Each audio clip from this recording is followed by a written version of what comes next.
Un peu de lecture en attendant, ça vous va? Oui, ma carte.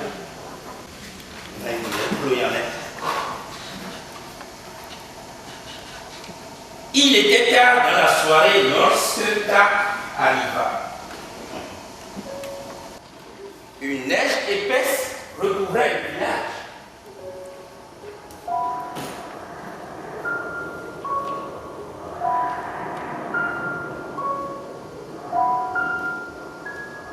Elle atteignait presque les fenêtres des maisons et pesait sur les toits.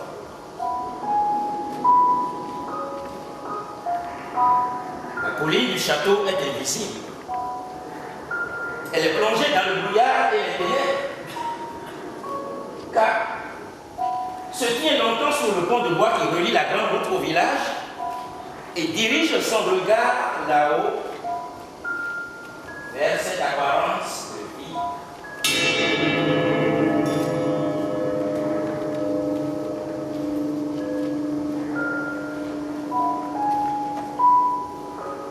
Puis il va chercher un gîte pour la nuit.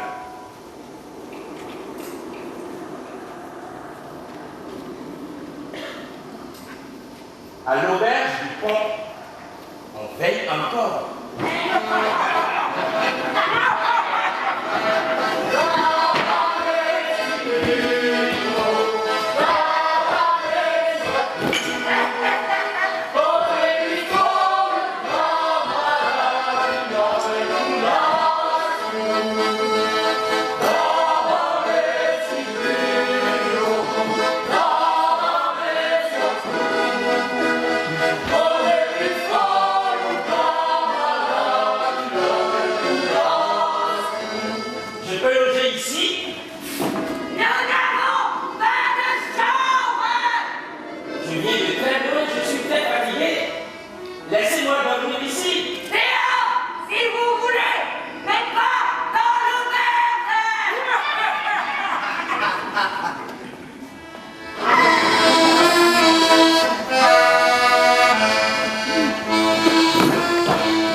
Vous avez une autorisation notifiée en bonne et due forme? Une quoi? Je suis le fils d'un des intendants du château. Pour dormir ici, il faut une autorisation du château. Ah. Montrez-la. Très bien, je vais la chercher. En pleine nuit. Allez, dégagez. Et plus vite que ça. Vous ne devriez pas me parler sur ce ton, monsieur. Savez-vous qui je suis? Je suis le nouvel arpenteur engagé par le château. Dès demain, je me plaindrai de votre comportement. Un arpenteur, sans aide et sans matériel. On n'a jamais vu ça. Mais c'est la libérante demain avec le matériel. J'ai tenu à la précéder. Nous allons vérifier. Allô? Oui. Je voudrais parler à l'intendant numéro 7. Il dort? Qui parle? Monsieur le sous-intendant numéro 15. Très bien. Je suis devant l'auberge du pont. Il y a là un étranger qui prétend avoir été engagé comme arpenteur par le château. Oui. Qu'en dit le bureau central? J'en étais sûr. Un menteur, un vagabond. Je prends les dispositions nécessaires. Allez, dégagez. Quittez les fauteuils par le château. Allez.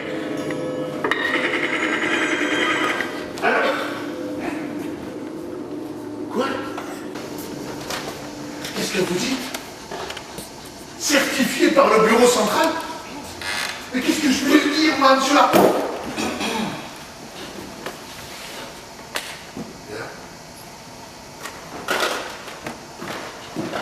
Monsieur Larpenteur, je suis... À présent, monsieur, vous feriez mieux de me laisser dormir.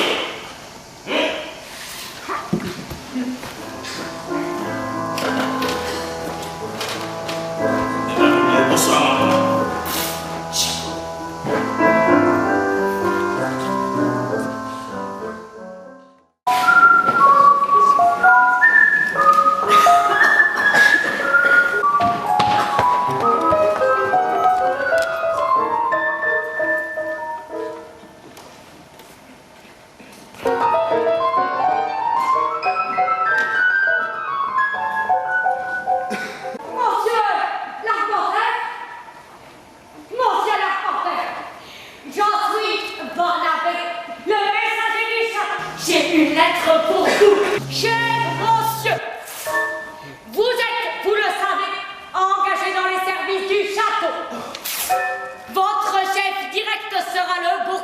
du village.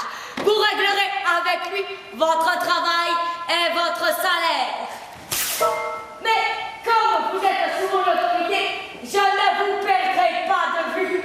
Notre messager me fera part de temps à autre de vos désirs et je m'efforcerai de les satisfaire.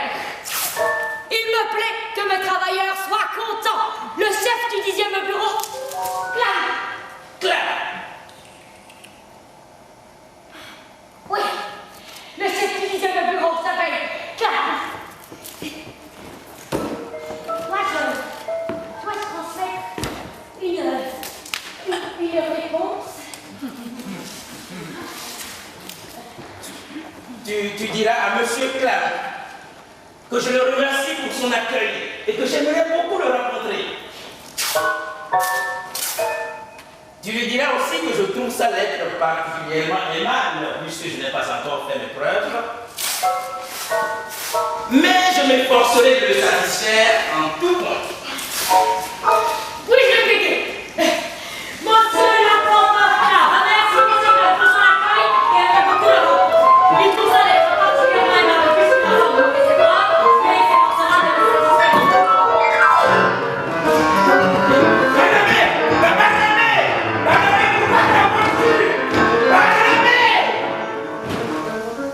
Tout ça est très mal organisé. Je ne sais pas quand tu vas revenir. Suppose que j'ai une demande urgente à faire. Voulez-vous que je demande l'autorisation de venir à des moments précis? On verra. Je vais faire un bout de chemin avec toi.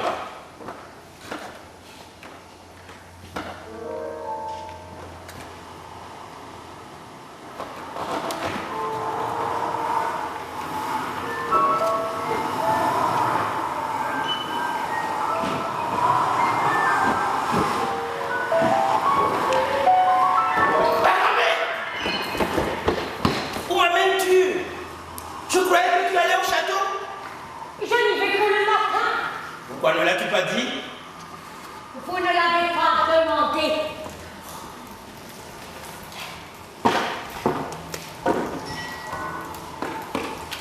Faites attention de ne pas glisser. Et hop!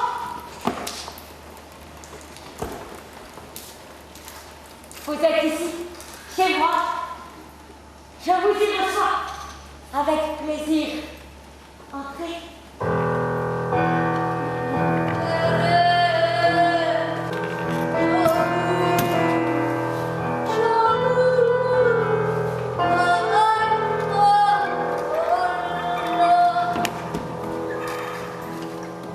Voici Olga, ma sœur. Elle prend soin de notre vieux père. Je vais aller vous chercher de la soupe et du pain. Ah, Tchénoï.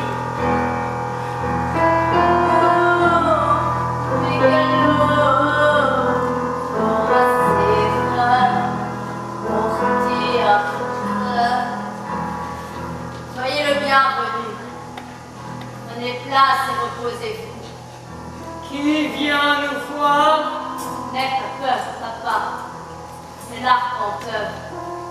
Ah oui, l'arpenteur, bien sûr, l'arpenteur. Qui d'autre que l'arpenteur viendrait nous voir? Pourquoi votre père dit-il cela? N'essayez pas de le comprendre. Notre Père est si vieux. C'est comme Barnabé. Il y a 3 ans, il était capable de soulever un homme à bout de bras. Lui? Ben tu veux nous donner les diables, voilà.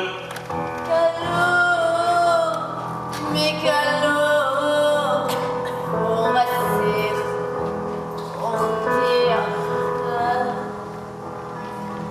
Moi, à l'époque, on disait que j'étais la plus jolie fille du village. Mais laissons cela. Tenez.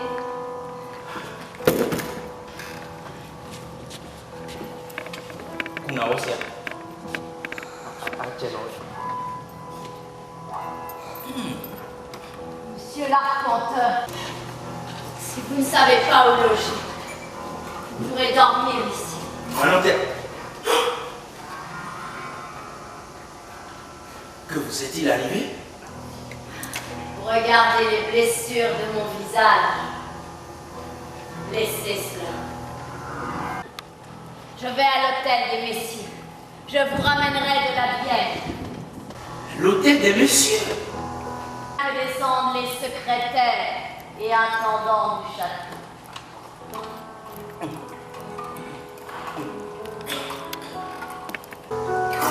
Je vous accompagne, mademoiselle Olga.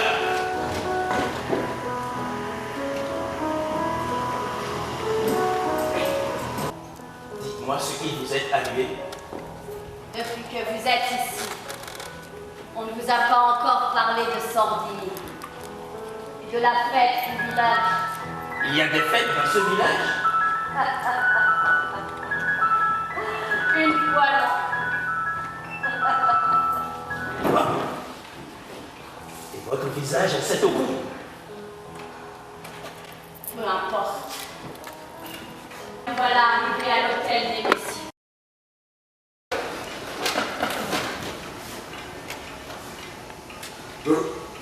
Vous ne pouvez entrer que dans le bar de l'hôtel. Monsieur l'hôtelier, ne pourrais-je pas passer la nuit dans votre établissement? Il n'en est pas question. Si vous voulez, vous pouvez. Seul loge ici le messieurs du château. Oui, je comprends. Peut-être auriez-vous juste une petite chambre pour moi? Il n'en est pas question, je l'ai dit. On peut toujours vous loger chez nous. Oh, voilà, non.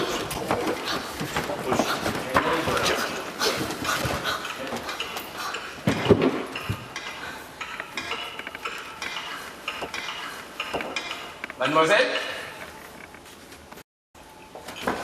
Est-ce que les messieurs du château sont restés à l'hôtel pour la nuit? Monsieur Klein est resté.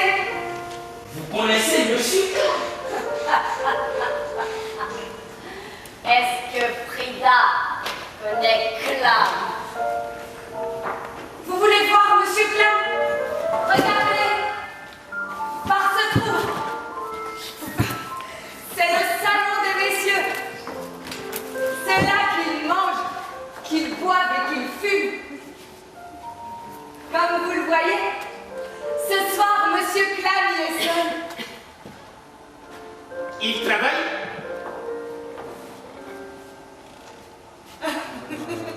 Il dort.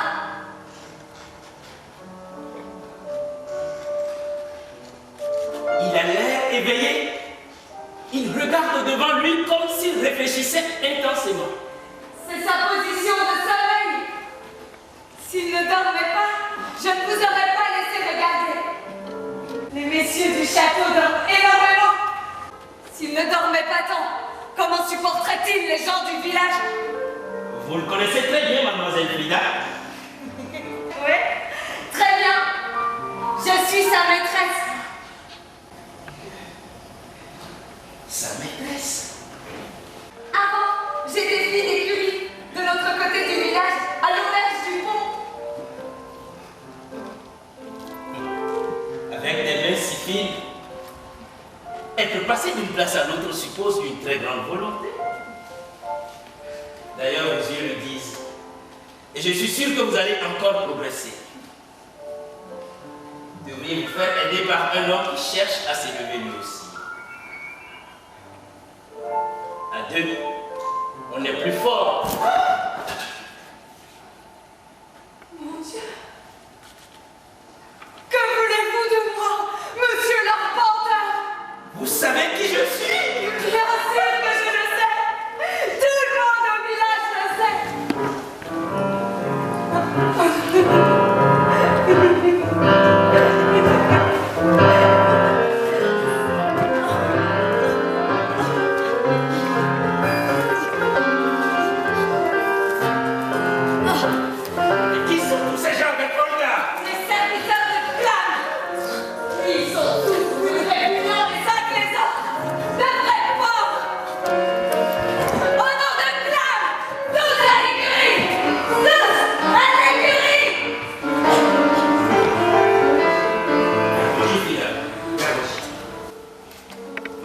Frida, est-ce que je peux passer la nuit ici?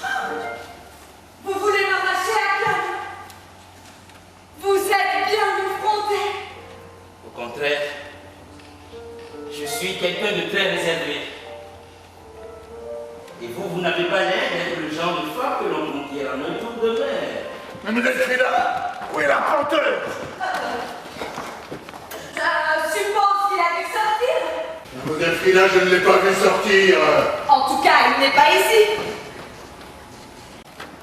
À moins qu'il ne se soit caché sous le comptoir.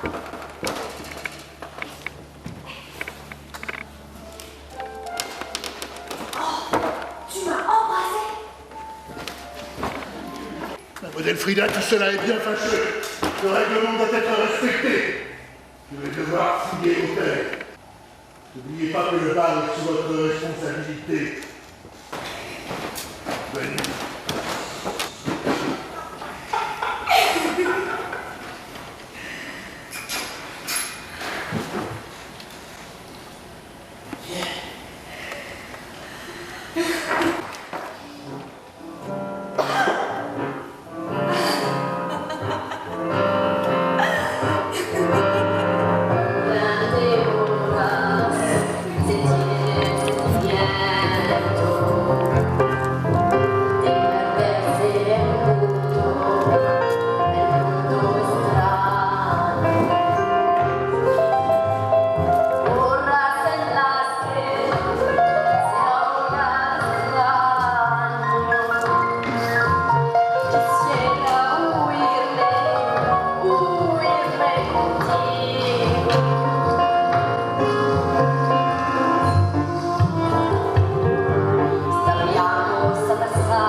Frida adorée, il faut bien que je lui vienne en aide. Quand je pense qu'à cause de vous, Frida ne sera pas plus admise auprès de Clam. Et monsieur l'arpenteur, Frida a le grand honneur d'être appelée par Clam. Comme je l'ai été moi-même jadis. Et j'en serai fier jusqu'à mon dernier soupir. Tu comprends à présent ce qui nous lie, Madame Gardena et moi. Clap.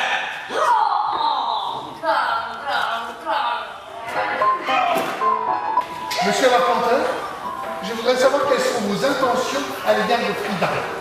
À cause de vous, tant de malheur et de bonheur à ce couple.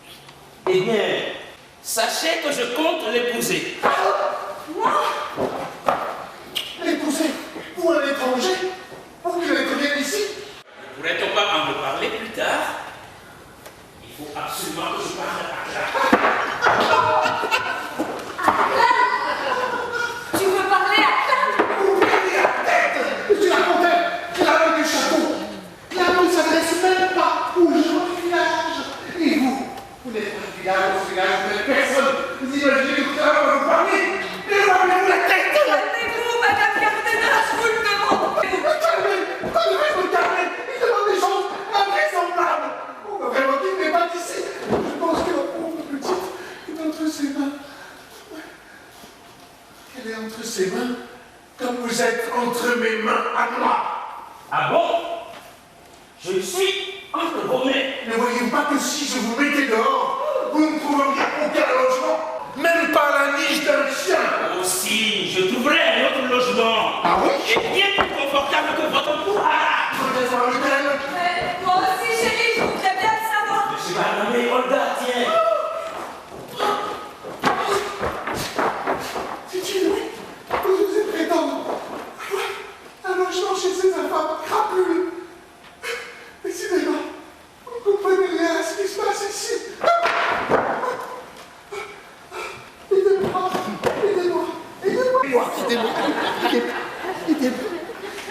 Non, t'es pas un cochon, va.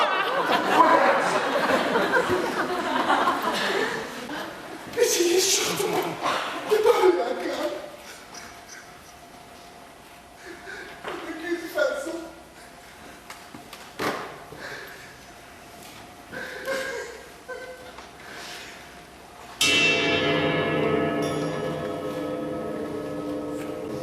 Je ne sais pas ce que Barnabé et sa famille vous ont fait, mais puisque Madame Gardena nous met dehors, j'en informerai Monsieur le bourgmestre du village. Elle n'a pas dit ça. De toute manière, je ne tiens pas à rester ici. Il a pas nos teso, les voyez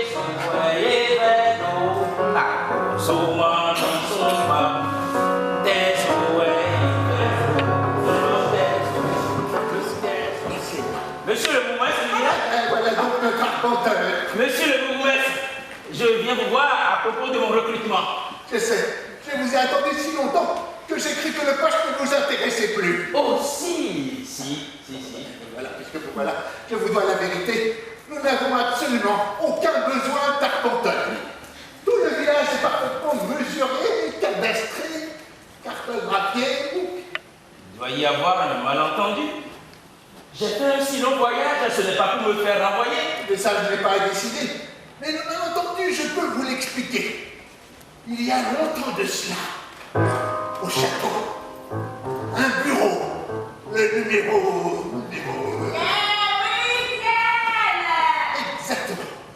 Le 8e bureau a rédigé un arrêté créant un poste d'arpenteur. Mais si, regarde dans l'armoire si tu trouves l'arrêté marqué en bleu. Arpenteur. Il y a tellement de dossiers qu'on a été obligé d'en mettre une bonne partie au grenier. Après avoir réuni le conseil municipal, métier et moi, métier. Je réponds que la création d'un tel poste est absolument inutile. Mais suite à une légère erreur, notre dossier parvient à un autre bureau. Les 9e. Métier, tu as trouvé? Regarde plutôt de l'autre côté. Il n'y a pas assez de lumière. Ma femme m'aide beaucoup, mais nous croulons tellement sous le travail. Et plus encore depuis que je suis peux l'aider. Monsieur l'arpenteur, j'ai pour vous toute confiance administrative. Ce n'est pas pour ça que je vais vous laisser fouiller dans nos archives personnelles. Où en étais-je? Au 9e bureau. Exactement. De plus, certaines pièces n'ont pas été jointes. Et le 9e bureau, reçoit un dossier vide. Mais comme l'affaire ne le concerne pas, il ne s'en inquiète pas. Ah non! Non, pas vous! Personne ne vous a dit d'entrer. On voudrait aider. Tire. Moi, ils me gênent. Ils sont tout le temps dans le pied. Ils ont été jusqu'à vouloir me voler mes chemises. Allons. C'est la vérité. Très bien, nous nous en occuperons plus tard. En attendant, vous deux, aidez ma femme à chercher le dossier de monsieur l'arpenteur.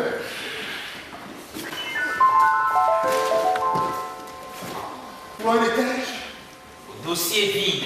Exactement. Donc, le dossier est repris par Sandini. Un fonctionnaire très consciencieux. Sordini. Oui, on m'en a déjà parlé. Sordini! Un seduttore italien, si! Et Sandini nous renvoie le dossier en demandant qu'on le complète puisqu'il était vide. Alors, Mais comme l'histoire est déjà ancienne, nous répondons en termes vagues. Exactement. S'ensuit alors entre Sandini et nous une abondante correspondance. Sardini considère que l'essentiel de l'erreur, de la légère erreur, n'était pas le fait que le dossier était vide, Mais le fait que le dossier avait été envoyé au 8e bureau! Et non, à Montréal! Peut-être que cette histoire vous ennuie. Elle m'amuse au contraire. Elle montre comment toute l'existence d'un homme peut dépendre d'une simple erreur administrative. Vous n'avez encore rien vu. Je me défendrai, car je suis déjà engagé comme arpenteur. Voyez cette lettre de Monsieur Clam. Ah oui, si nous allons lire une réclame. une lettre de classe. Sur laquelle il est marqué. Oui, ça commence par cher monsieur. C'est donc un courrier privé. Ce n'est en rien un courrier officiel. De plus, il n'est pas dit que vous êtes engagé comme arpenteur. Il y est juste question des services du château. Et puis, pour l'administratif, elle vous renvoie à moi. Monsieur le bourgmestre, vous interprétez si bien que cette lettre équivaut à une feuille blanche. On va donc me chasser du village. Vous êtes trop susceptible. Personne ne vous retient. Ce n'est pas pour ça qu'on va vous chasser du village. Il reste un plan de congé. Vous serez toujours le bienvenu.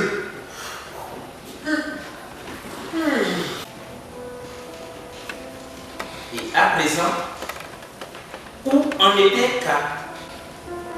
Faisait-il fausse route? Fallait-il lui conseiller de rentrer au pays? En même temps, cela reviendrait à lui dire que jusqu'ici, toutes ces tentatives avaient échoué, que c'est définitivement qu'il lui fallait renoncer.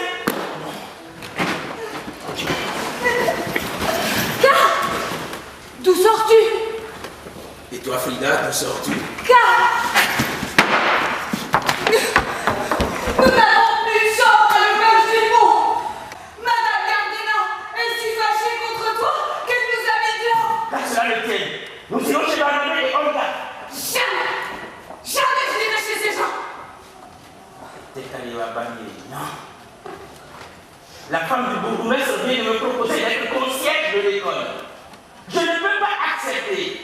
Je ne peux pas être un travail humiliant. Je suis arpenteur. Accepte-le! Ou bien nous ne serons pas au coucher ce soir! Même si ce poste ne te convient pas! Pense à nous! Moi je te suivrai où tu veux! Dans la neige! Dans la glace!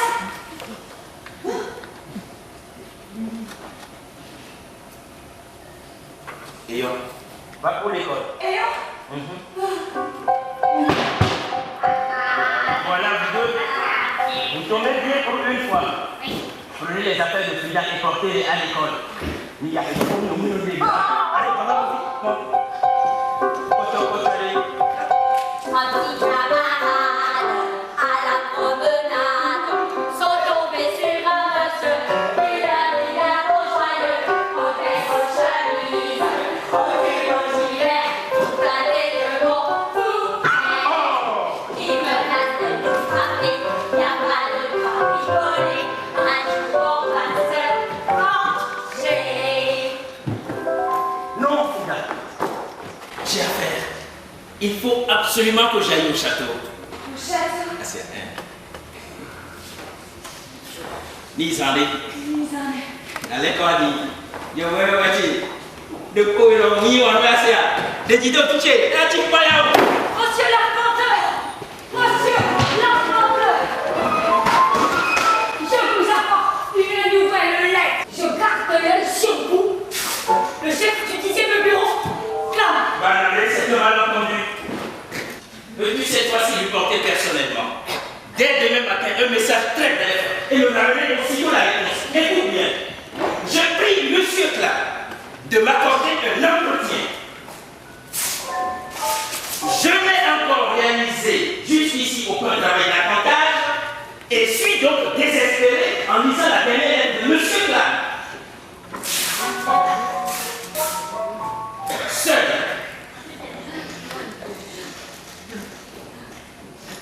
Seul un entretien personnel pourrait remédier à cette situation. J'attends sa décision avec respect et impatience. Oh, monsieur l'arpenteur! Barnabé. Je sais que tu as une mémoire extraordinaire. Sois aussi extraordinaire pour le reste.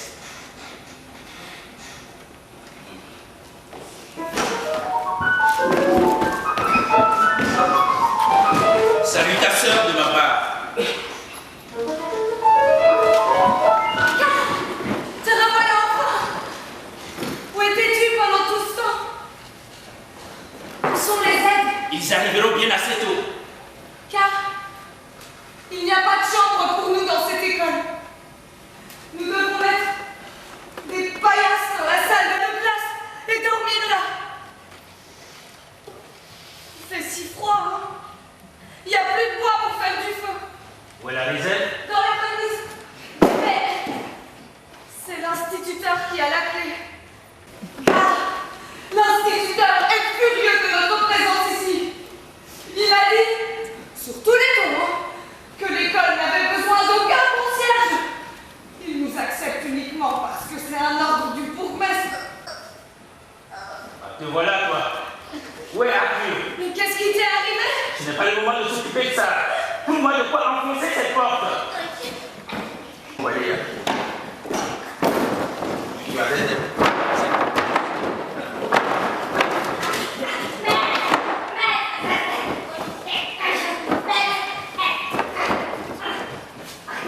C'est vrai. Avant-toi, ton image dont tu es en fait.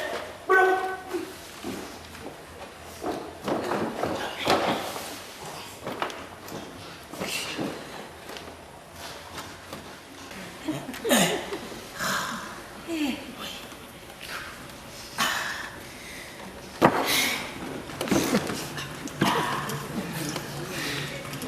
Il est grand temps que tu puisses te reposer un peu, Frida. Tu parais si fatiguée. Je suis près de toi. C'est tout ce qui compte. Microaloso. Il fait bientôt si chaud près d'une toile. Les couvertures deviennent superflues. Car Frida éteigne la lampe. Et heureux d'être au chaud et au calme, ils s'étendent pour dormir.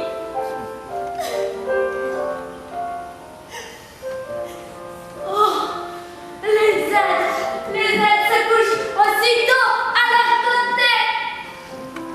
Arthur! Arthur!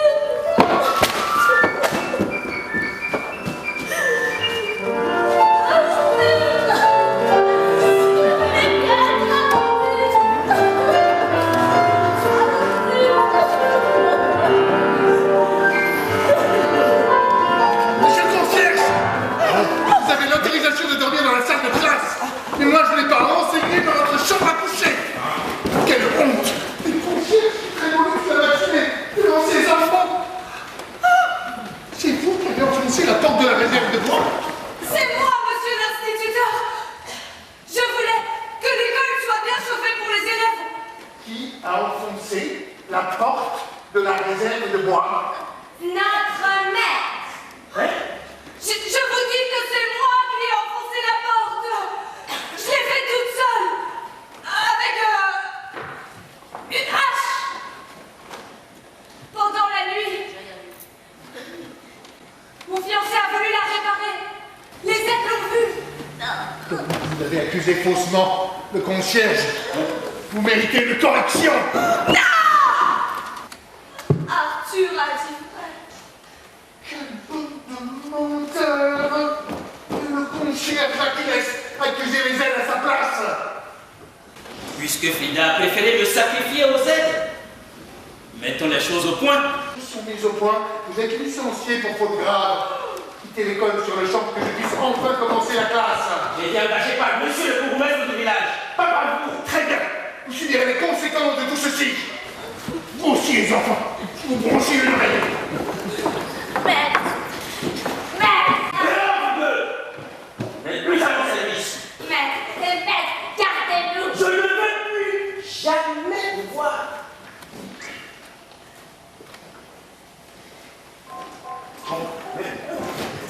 Il se met à nous frapper. Il n'y a pas de quoi rigoler. Un jour, on va se fâcher. Pouli. Kai. Tu m'en veux, Ka? Non, Frida. J'aurais dû te laisser à l'hôtel de monsieur. Tu étais heureuse. Pour moi, tu as accepté cette place dégradante. Je te le rends bien mal. Non, Frida, pense plutôt à tout ce que tu as fait pour moi. Avant de te connaître ici, je n'avais personne. Les seuls qui ont bien voulu m'accueillir, c'était la famille de Barnabé. Des gens qui Il méritent. ne valent rien du tout. Mais pourquoi les détestes-tu tellement? Je ne m'abaisserai pas à parler de ces gens-là. Mais moi, je parlerai si je veux. Si c'était pour me souiller, Ka, il ne fallait pas m'arracher à Clam. Pourquoi m'as-tu arraché à Clam? Je voulais que tu sois moi. Dès que je t'ai vu, tu le sais bien. Si tu veux me garder, il faut partir, Ka. Sur une île lointaine, dans une forêt immense, n'importe où. Je ne pourrais pas connaître de plus grand bonheur que d'être seule avec toi. Enfin seule avec toi.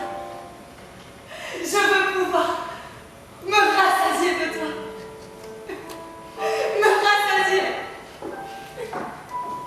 Ouais. Ton petit est le pauvre et le bon. Je ne partirai pas d'ici, Frida. J'ai été embauché comme arpenteur. Je veux rester et travailler en tant qu'arpenteur. Et toi aussi, tu dois rester. C'est ton pays. C'est Clam qui te manque. C'est ça qui te rend si triste. Clam est au contraire bien trop présent. Tu n'as rien remarqué? Quoi? Car les aides, en pensée je les appelle des envoyés de Clam. Des envoyés de Clam? Oui, leurs yeux brillants me rappellent le regard de Clam. Je regarde leurs bêtises avec tendresse et amour. Tu veux que je les fasse grandir? Non! Parte. Quittons le village. Tout de suite. C'est Africa qui te le demande. Je dois absolument voir Barnabé. Regarde la situation. Simon. Nous, des idiots tout est. Ouais, donc. Barnabé.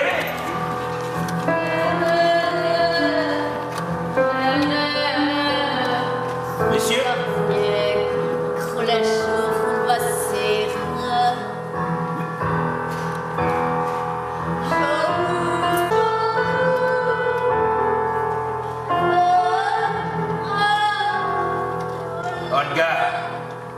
Barnabé. Barnabé n'est toujours pas revenu du château?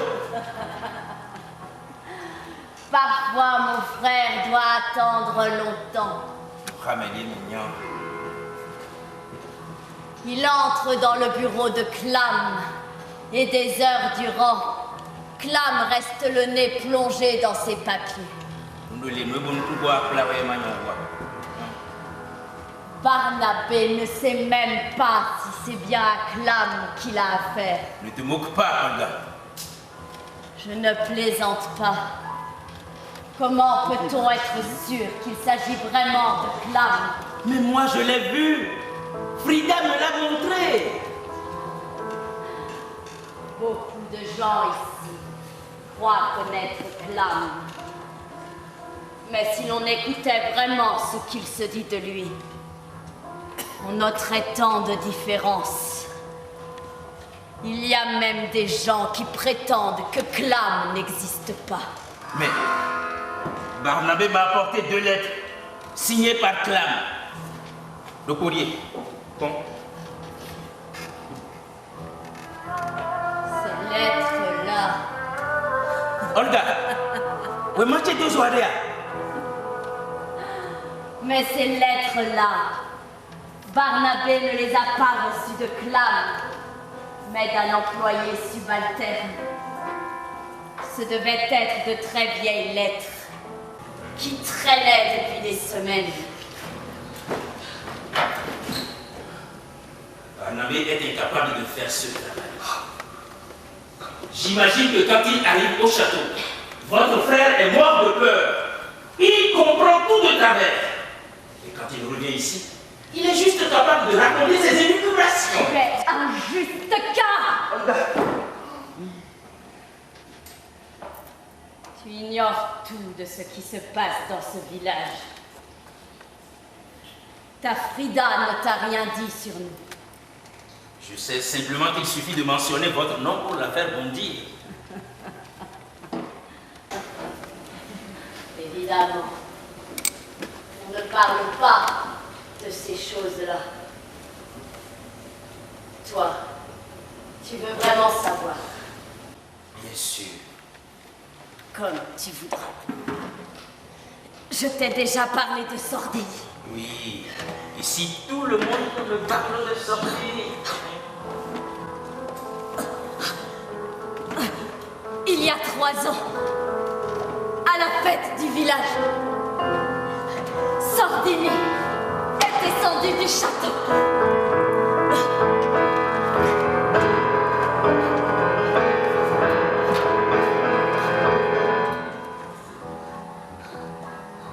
Pendant toute la fête, il m'a regardé fixement. Puis, il m'a fait appeler. Il m'a dit que je devais le rejoindre le soir même à l'hôtel des messieurs. Il me l'a dit en des termes si orduriers que j'ai voulu le gifler.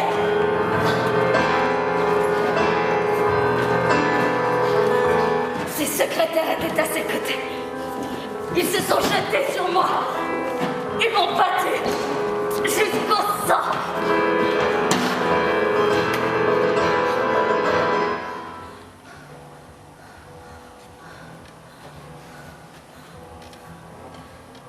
Le lendemain, tout le village s'est mis à fuir notre famille. Notre père gagnait bien sa vie comme cordonnier. Il a perdu tous ses clients. Pareil pour Barnabé. Plus personne ne voulait l'employer. Mon père a eu l'idée d'aller se poster chaque jour sur le chemin qui mène au château, pour se rappeler aux messieurs qui passaient en traîneau.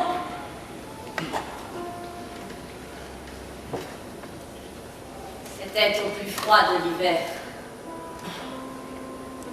Il est tombé malade.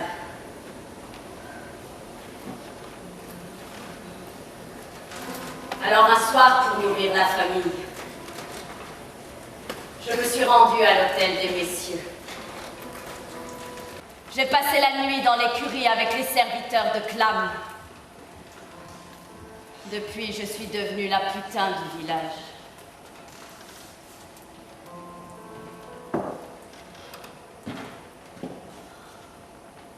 Olga, Ndedo Bibéano do Fifo. Il y a 3 mois, un de ces hommes m'a dit, si l'on se présente au château, au moment où personne n'est disponible pour un travail, il y a moyen de l'obtenir. J'ai envoyé Barnabé. Il a attendu pendant des semaines. Et enfin, l'autre jour, on l'a autorisé à te porter des lettres. Barnabé devenait messager. Notre premier signe de grâce depuis 3 ans. Grâce à toi. Votre histoire est bien malheureuse, Olga. Mais c'est votre histoire. Et je n'y peux rien. Je ne pourrai jamais rien pour vous. Mais ce que je vois, c'est que Barnabé s'est présenté comme un messager compétent. Barnabé m'a joué la comédie. Adieu, Olga. Que viens-tu faire ici, Arthur? Je suis venue effectuer une dernière vérification. Une quoi? La pauvre Frida avait des scrupules. Elle espérait que peut-être tu n'étais pas dans cette maison. Je suis venue pour constater comment cette traînée est collée à toi. De quoi te mets-tu? Tu as trahi Frida pour cette putain, hein? Mais tout est arrangé. Frida a repris sa place au comptoir du bar de l'hôtel des messieurs. Et moi, je suis nommée arpenteur. Toi? Je vais rejoindre Frida. Elle m'attend, la brave petite. L'hôtelier nous a donné une jolie chambre. Et nous comptons bien nous marier. Arthur! Zoni! Tu es bien pressé de revoir Frida et moi aussi. On verra quelle sera le premier appel de monsieur. Car tu es encore au village? Oui, je veux rester ici. Après tout, ça ne me regarde plus. Frida, Qu'est-ce que tu veux encore de moi? Ton jeu, car je l'ai trop bien compris. Tu as cru que si je devenais ta maîtresse, tu aurais plus d'importance aux yeux de Clam. Qu'il te prendrait davantage en considération. Ce n'est pas moi que tu as aimé, c'est la possibilité que tu voyais grâce à moi d'arriver jusqu'à lui. Tu séduirais n'importe quelle femme, même la plus laide, dont tu croirais qu'elle peut t'introduire au château. Tu es si aveugle. Tu t'es imaginé qu'en allant séduire cette traînée. mais pas du tout, Frida. Tu te trompes. C'est fini, gars. Va chez ta putain. Tu pues encore l'odeur de sa maison. Tu as détruit notre bonheur. Tu ne comprends rien à l'ordre qui réalise. Arthur!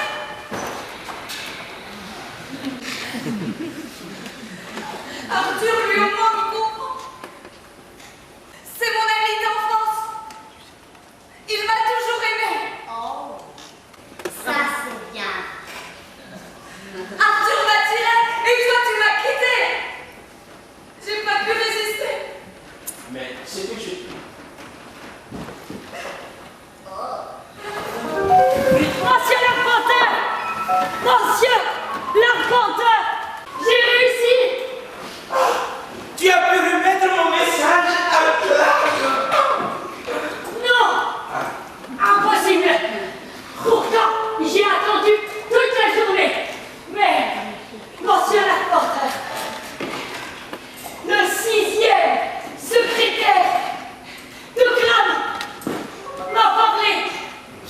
6e secrétaire. Mais oui, le 6e secrétaire de Clam. Il m'a dit, tu connais l'arpenteur?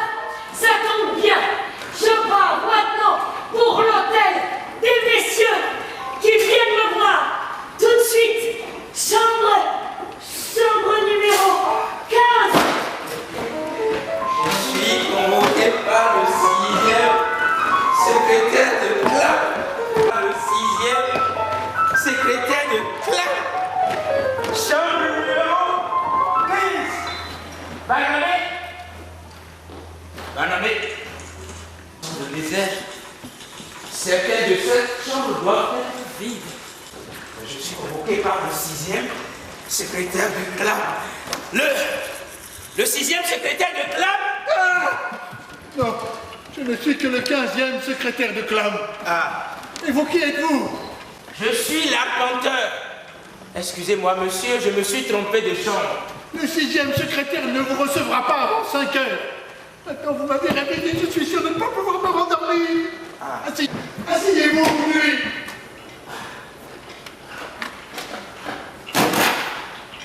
Je suis très fatigué. Si tout le monde est fatigué. Alors, ce métier d'arpenteur? Je ne le fais pas. Ouh, comme c'est intéressant. Un arpenteur qui n'arpente pas. Je sens que je vais suivre votre affaire. Vous vous présentez de nuit à un secrétaire du château qui ne vous a pas convoqué. Je n'ai pas été désigné pour m'occuper de vous, mais je m'intéresse à votre histoire. Que représente un individu de votre acabit s'il n'a pas un dossier établi en bonne et due forme? Rien de plus qu'une feuille poussée par le vent au milieu du désert.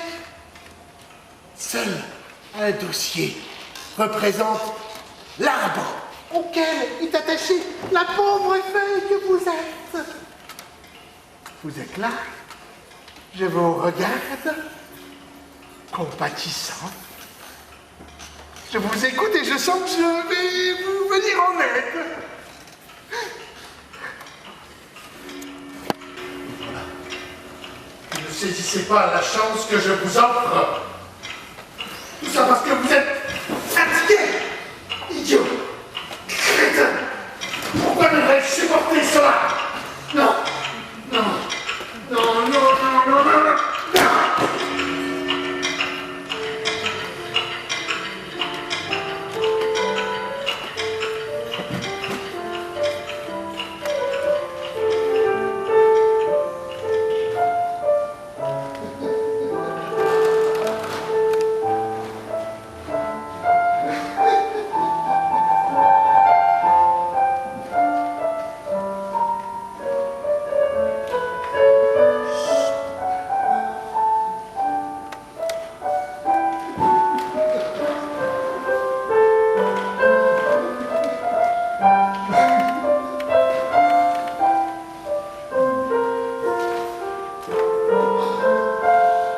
Ça ne va pas, c'est invraisemblable.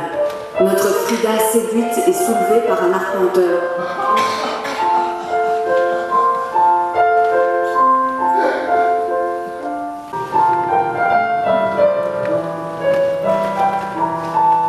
Il voulait fouetter notre Nixie sur une île lointaine. Les cafards s'évanouissent dans un coin dès que la lumière apparaît. Mais qu'est-ce qui se passe? Je ne cesse de répéter qu'il faut renifler les étrangers. Les cafards s'évanouissent dans un coin dès que la lumière apparaît. Quand on a rendez-vous la nuit avec une dame de chagrin, il faut s'éclipser dès que l'insensé.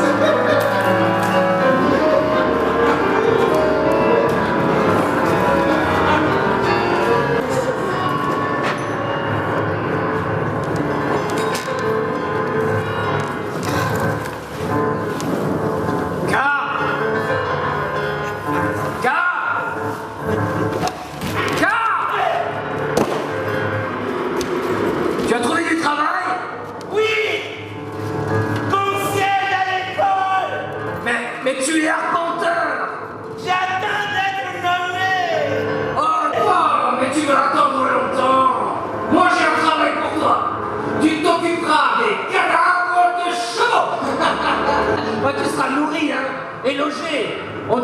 C'est un homme allé à sa perte. Je ne connais rien au cadavre de chevaux. Oh, mais pour ce qu'il y a à faire, faut pas y connaître grand-chose. Je ne connais rien.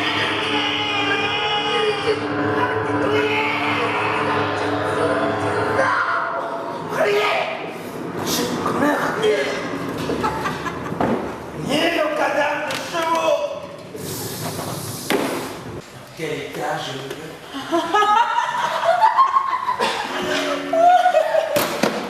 Tout mon corps est en lambeaux.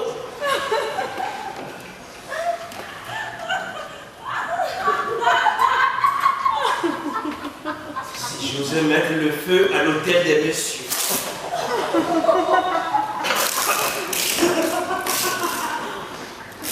Si l'hôtel des messieurs brûlait comme du papier.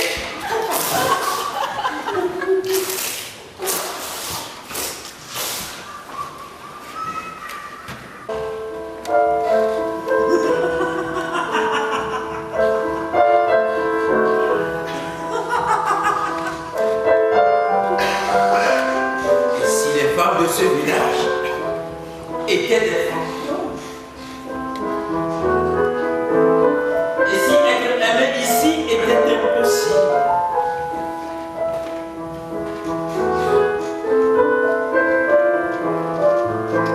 Et si c'était là mon dossier, rester par terre parce que personne n'en a voulu. Bien sûr, la possibilité est infiniment petite. Mais si je pouvais vérifier, si l'histoire dont je suis le personnage était la réalité, bien sûr, la possibilité est infiniment petite. Kalimaya, Tomaya Todeme, et même possible le roi qui devait comme un dominé.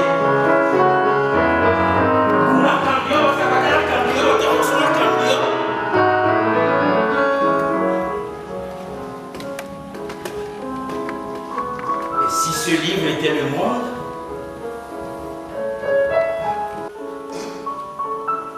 si K n'était pas le monde,